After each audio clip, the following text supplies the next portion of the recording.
Hello everyone and welcome back to Navis Nobilite. I am Captain Zelnick and we are continuing our ship overview of the Dhow while we move into Dhow mercenaries and allies. And we're going to begin with the Nicassar Dhow. I've been talking a lot about the Nicassar Dhow and every ship that has a grav hook, and there's a very important reason why. The Nicassar Dhow is probably the most powerful escort in all of Battlefleet Gothic. Simply point for point, simply firepower for firepower, shields, maneuverability, everything. So let's go over it. We have a 45-point escort that is grav hook restricted. What do we get for it? It's an escort with one hit, 20 centimeter speed, so it's pretty slow for an escort. But it has a 180-degree turn. What this basically means is it doesn't care about turning. It can turn to any facing that it wants. Plain and simple. You can go 90, you can turn 180 degrees one way and turn 180 degrees the other. It just simply does not care. It has two shields. Normally, to get an escort with two shields, you got to go with planetary defenses and get a Q ship. This thing is a normal fleet option that you can get with no issue whatsoever. Armor, 5 up, so decent armor, and a single turret. Now, the next most important thing is that it has a port and starboard strength 3 railgun battery. Most escorts do not have port and starboard established weapons. It simply has a prow or dorsal weapon that fires front, left, right. Now, you may look at this and go, well, doesn't this seem kind of a restriction in what I can do?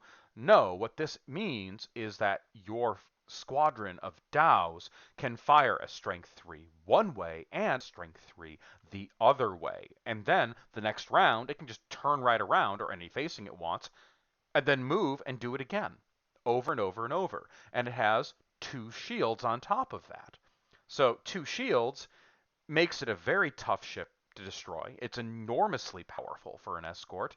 It's generally speaking, just well equipped, well defended, super maneuverable, with no concern for most of the threats that would normally intimidate other escort craft. Now, it's still weak against incoming enemy assault boats, but no more so than effectively any other escort.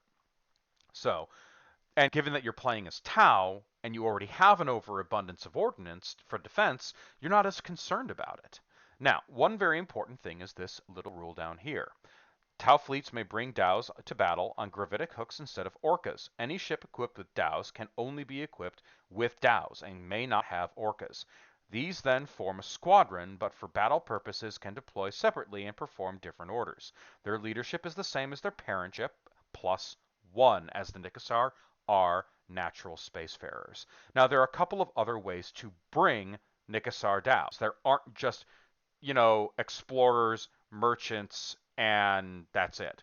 They have a couple of unique little vessels that allow them to have more grav hook options. So over here, we have the Nicassar, ooh, sorry about that, the Nicassar Caravan for 200 points. What do you get? It is a defense 8, 10 centimeter speed, special on turns, 4 shields, armor 5 up, 6 turrets, effectively making it immune to most bomber attacks. It has a strength 10, 30 centimeter railgun battery all around. It has capacity 4 grav hooks. Now, their point cost profile above reflects a slightly modified Nicassar rig and 4 Dhows, as described in page whatever, of Armada. Nicassar caravans are ponderously slow, but like their individual Dhows, are surprisingly maneuverable. A Nicassar caravan moves 10 centimeters in any direction during the movement phase, no more, no less. It is not slowed down by blast markers, celestial phenomena, or being crippled. It cannot take burn retros, come to new heading, or allied full special orders. Nicassar caravans have +1 leadership, max of 10. Options for additional 5 points. Oh, this is entirely unnecessary. Don't mind that. So, in effect, the caravan comes with a capacity of 4 Dhows, and it kind of floats around, giving you more grav hooks and a decent little defense that can go anywhere and effectively shoot anything within 30. It's a handy little means of getting more Dhows on the field. Now, there's also the Nicassar rig, which is 40 points. It is a defense 4, 0 centimeter speed, 0 turns, 1 shield, 5 up armor, and 6 turrets. It has a grav hook of 4, capacity of 4 Dhows. So, for every Nicassar rig, the Dhows, 4 Dhows must be purchased, as described in Armada. The graphics count towards the total number of Dhows in the fleet and cannot be used on any other type. Okay? Using the rig, a Nicassar rig and its 4 Dhows remain separate throughout the course of the battle. The rig itself is stationary in the same manner as any other planetary defense, however, is not limited to where it is placed on the table, unlike other planetary defenses, and does not need to be placed within 15 centimeters of a celestial phenomena. A caravan or rig with its 4 Dhows are essentially identical. A caravan and a rig with its 4 Dhows are essentially identical, despite the different profiles listed above.